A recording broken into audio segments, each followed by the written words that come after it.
ಸ್ವಾಗತ.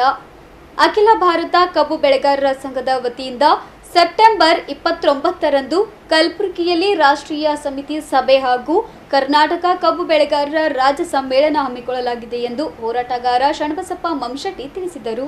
ನಗರದಲ್ಲಿ ಸುದ್ದಿಗೋಷ್ಠಿ ನಡೆಸಿ ಮಾತನಾಡಿದ ಅವರು, ಕಬ್ಬು ಬೆಳೆಗಾರರ ವಿವಿಧ ಸಮಸ್ಯೆಗಳ ಕುರಿತು ಸರ್ಕಾರದ ಗಮನ ಸೆಳೆಯಲು ಸೆಪ್ಟೆಂಬರ್ 29ರಂದು ಕಲಬುರಗಿಯ ಯಾತ್ರಿ ನಿವಾಸದಲ್ಲಿ ರಾಷ್ಟ್ರೀಯ ಸಮಿತಿ ಸಭೆ ಹಾಗೂ ಕರ್ನಾಟಕ ಕಬ್ಬು ಬೆಳೆಗಾರರ ರಾಜ್ಯ ಸಮ್ಮೇಳನ ಹಮ್ಮಿಕೊಳ್ಳಲಾಗಿದೆ.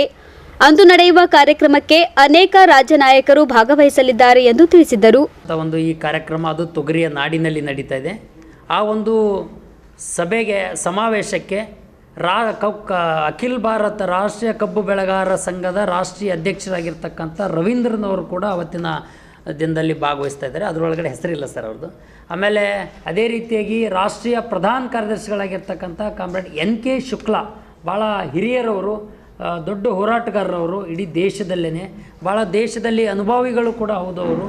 ಹಾಗಾಗಿರೋದ್ರಿಂದ NK ಶುಕ್ಲಾ ಅವರು ಕೂಡ ಅವತ್ತಿನ ಹೋರಾಟದಲ್ಲಿ ಭಾಗವಹಿಸ್ತಿದ್ದಾರೆ. ಅದೇ ರೀತಿಯಾಗಿ ಕರ್ನಾಟಕ ರಾಜ್ಯದ ಸಂಚಾಲಕರಾಗಿರ್ತಕ್ಕಂಥ NL ಭರತ್ರಾಜನ್ ಕೂಡ ಅವತ್ತಿನ ಕಬ್ಬು ಬೆಳೆಗಾರ ಕಾರ್ಯಕ್ರಮದಲ್ಲಿ ಭಾಗವಹಿಸ್ತಾರೆ. BS ಸೊಪ್ಪಿನ ಮೇಷ್ಟ್ರು ಧಾರವಾಡ ಅವರು ಕೂಡ ಭಾಗವಹಿಸ್ತಾರೆ. G ನಾಗರಾಜ್ ಕೊಪ್ಪಳದಿಂದ ಭಾಗವಹಿಸ್ತಾರೆ. ಅಣ್ಣಾರಾಯ್ ಇಳಿಗೆರ್ ಅವರು ಕೂಡ ಭಾಗವಹಿಸ್ತಾ ಇದ್ದಾರೆ. ಇನ್ನು ಕರ್ನಾಟಕ ರಾಜ್ಯದಿಂದ ಸುಮಾರು ಏನಿಲ್ಲ ಅಂದರೂ ಎಲ್ಲ ಜಿಲ್ಲೆಗಳಿಂದ ಒಂದು ಇಬ್ಬಿಬ್ಬರು ಪ್ರತಿನಿಧಿಗಳನ್ನು, ಒಟ್ಟು 62 ಜನಗಳನ್ನು ಕೂಡ ಭಾಗವಹಿಸ್ತಾ ಇದ್ದಾರೆ ಅಂತಕ್ಕಂಥದ್ದನ್ನು ತಮ್ಮ ಗಮನಕ್ಕೆ ತರಕ್ಕೆ ಬಯಸ್ತೀನಿ. ಕಬ್ಬು ಬೆಳೆಗಾರರು ಇವತ್ತು ಒಟ್ಟಾರೆ ಅಂತಂದರೆ ಇಡೀ ಕಬ್ಬು ಬೆಳೆಗಾರರನ್ನು ಸಿಹಿ ಬೆಳೆದು ಕಹಿ ಉಣತಕ್ಕಂಥ ಪರಿಸ್ಥಿತಿಯನ್ನು ಇವತ್ತು ಕಬ್ಬು ಬೆಳೆಗಾರರನ್ನು ಕಷ್ಟವನ್ನು ಅನುಭವಿಸ್ತಾ ಇದ್ದಾರೆ. ಇಡೀ ಕರ್ನಾಟಕ ರಾಜ್ಯದಲ್ಲಿ ಡಾಕ್ಟರ್ MS ಸ್ವಾಮಿನಾಥನ್ ಆಯೋಗದ ವರದಿಯ ಪ್ರಕಾರ ಯಾವುದೇ ಕಾರಣಕ್ಕೂ MSPಯನ್ನು ಸಿಗಲಾರದಂಥ ಪರಿಸ್ಥಿತಿಯನ್ನು ನಾವು ಅನುಭವಿಸ್ತಾ ಇದ್ದೀವಿ. 1 ಎಕರೆ ಕಬ್ಬನ್ನು ಬೆಳಿಬೇಕು ಅಂತಂದರೆ ಕನಿಷ್ಠ ಇಲ್ಲ ಅಂದರೂ ಕೂಡ ಇವತ್ತು 6,000 to 7,000 ರೂಪಾಯಿನ ಖರ್ಚು ಮಾಡ್ತಕ್ಕಂಥ ಪರಿಸ್ಥಿತಿಯನ್ನು ಇವತ್ತು ನಾವು ಅನುಭವಿಸ್ತಾ ಇದ್ದೀವಿ. ಅದನ್ನು ಕಂಪ್ಲೀಟಾಗಿ ನೋಡಿದರೆ ಅದು ಒಂದೇ ಟರ್ಮನ್ನು ಹಚ್ಚೋದಕ್ಕೆ ಮಾತ್ರನೇ ಇವತ್ತು 7,000 to 7,000 ರೂಪಾಯಿ, 7,500 ರೂಪಾಯಿನ ಖರ್ಚು ಬರ್ತದೆ. ಇಡೀ ಎಂಟೈರ್ ಅದರದ್ದು ಸದಿ, ಕಬ್ಬು ಕಟ್ಟೋದು, ಮುಕ್ರಿ ಕಡಿಯೋದು, ನೀರಾಗಿ ಬಿಡ್ತಕ್ಕಂಥದ್ದು, ಆಮೇಲೆ ಅದಕ್ಕೆ ಔಷಧ ಹೊಡಿತಕ್ಕಂಥದ್ದು ಅಂಥದ್ದೆಲ್ಲವನ್ನು ನೋಡಿದರೆ ಇಡೀ ಅದರ ಖರ್ಚೆ ಮತ್ತು ಅವ್ರಿಗೆ ಕೊಡ್ತಕ್ಕಂಥ MSPನ ಕೂಡ ಯಾವುದೇ ಕಾರಣಕ್ಕೂ ಸೂಕ್ತವಾಗಿರ್ತಕ್ಕಂಥ ಬೆಂಬಲ ಬೆಲೆಯನ್ನು ಕೊಡ್ತಾ ಇಲ್ಲ. ಹಾಗಾಗಿರೋದ್ರಿಂದ FRP ಏನು ಕೊಡ್ತಾ ಇದ್ದಾರೆ, FRP ಪ್ರಕಾರ ಕೂಡ ಅವರು ಸರಿಯಾದ ರೀತಿಯಿಂದ ಕೊಡ್ತಾ ಇಲ್ಲ ಅಂತಕ್ಕಂಥ ರೈತರನ್ನು ಕಷ್ಟವನ್ನು ಅನುಭವಿಸ್ತಾ ಇದ್ದಾರೆ. ಹಾಗಾಗಿರೋದ್ರಿಂದ ಒಂದು ಕಬ್ಬಿನಲ್ಲಿ ಕಾಟ ಮಾಡ್ತಕ್ಕಂಥ ಸಂದರ್ಭದಲ್ಲೂ ಕೂಡ ಸಕ್ಕರೆ ಕಾರ್ಖಾನೆಗಳನ್ನು ಮೋಸ ಮಾಡ್ತಾ ಇದ್ದಾರೆ, ಕಾಟದಲ್ಲೇ ಅನ್ಯಾಯ ಮಾಡ್ತಾ ಇದ್ದಾರೆ. ಅದೇ ರೀತಿಯಾಗಿ ಸಕ್ಕರೆ ಇಳುವರಿ ತೆಗೆಯುವಂಥ ಸಂದರ್ಭದಲ್ಲೂ ಕೂಡ ಯಾವುದೇ ಕಾರಣಕ್ಕೂ ರೈತರ ಸಮ್ಮುಖದಲ್ಲಿ ಅವರು ಸಕ್ಕರೆ ಇಳುವರಿಯನ್ನು ತೆಗಿತಲ್ಲ, ರೈತರಿಗೆ ಅನ್ಯಾಯ ಮಾಡ್ತಾ ಇದ್ದಾರೆ.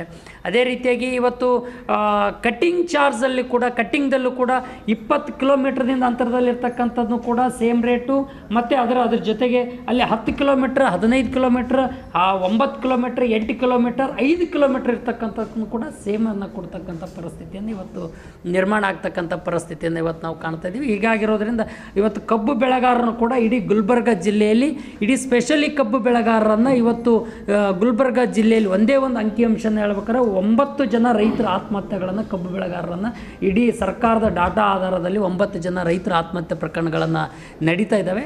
ಹಾಗಾಗಿರೋದ್ರಿಂದ ಇವತ್ತು ನಾವು ಇದ್ರ ಬಗ್ಗೆ ಸೂಕ್ತವಾದನ್ನು ಗಮನಿಸಬೇಕು ಅಂತಕ್ಕಂಥ ದೃಷ್ಟಿಕೋನದಲ್ಲಿ ಇವತ್ತು ಮತ್ತು ಪ್ರತಿ ಟನ್ ಕಬ್ಬಿಗೆ MS ಸ್ವಾಮಿನಾಥನ್ ಆಯೋಗದ ವರದಿ ಪ್ರಕಾರ ನಾವು 5,500 ರೂಪಾಯಿ ಪ್ರತಿ ಟನ್ ಕಬ್ಬಿಗೆ ಕೊಡಬೇಕು ಅಂತಕ್ಕಂಥ ಮಾತನ್ನು ಕೂಡ ಇವತ್ತು ನಾವು ಒತ್ತಾಯನ ಮಾಡ್ತಾ ಇದ್ದೀವಿ.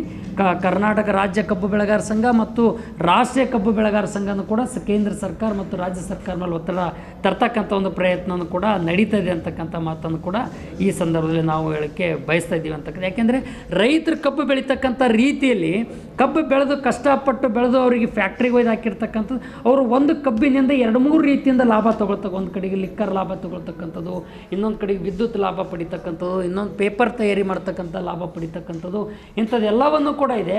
ಆದರೆ ಆ ರೈತರಿಗೆ ಮಾತ್ರ ಇವತ್ತು ಕಬ್ಬಿನ ವ್ಯಾಪಾರ ಆದ ತಕ್ಷಣ, ಕಾಟ ಆದ ತಕ್ಷಣ ಯಾವುದೇ ಕಾರಣಕ್ಕೂ ಕೂಡ ಅವರು ತಕ್ಷಣ ರೊಕ್ಕ ಕೊಡಲಾರದಂಥ ರೀತಿಯಲ್ಲಿ ಪೆಂಡಿಂಗ್ ಆಗ್ತಕ್ಕಂಥದ್ದು ಕೂಡ ರೈತರಿಗೆ ಬರೆ ಎಳಿತಕ್ಕಂಥ ಪರಿಸ್ಥಿತಿಯನ್ನು ಕೂಡ ನಿರ್ಮಾಣ ಮಾಡ್ತಾರೆ. ಇನ್ನೊಂದು ಕಡೆಗೆ ಏನಿದೆ, ಇನ್ನೊಂದು ಕಡೆಗೂ ಕೂಡ ಕಬ್ಬು ಬೆಳೆಗಾರರ ಪರೇಶಾನ್ ಇದ್ದಾರೆ.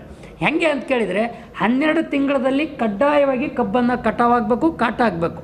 12 ತಿಂಗಳಲ್ಲಿ ಒಂದು ವೇಳೆ ಕಟಾವು ಆಗಲಿಲ್ಲ, ಕಾಟ ಆಗಲಿಲ್ಲ, 14 ತಿಂಗಳು ಹೋಯ್ತು, 16 ತಿಂಗಳು ಹೋಯ್ತು ಅಂತಂದರೆ 17ನೇ ತಿಂಗಳಲ್ಲಿ 16ನೇ ತಿಂಗಳಲ್ಲಿ ಕಬ್ಬನ್ನು ಬೆಂಡು ಹೊಡಿತದ, ಅದರ ರಸ ಹೀರಿ ಹೋಗ್ತದ. ಆ ರೈತರಿಗೆ ಯಾವುದೇ ಕಾರಣಕ್ಕೂ ಕಾಟಕ್ಕೆ ಬರೋದಿಲ್ಲ, ಇಳುವರಿ ಬರೋದಿಲ್ಲ.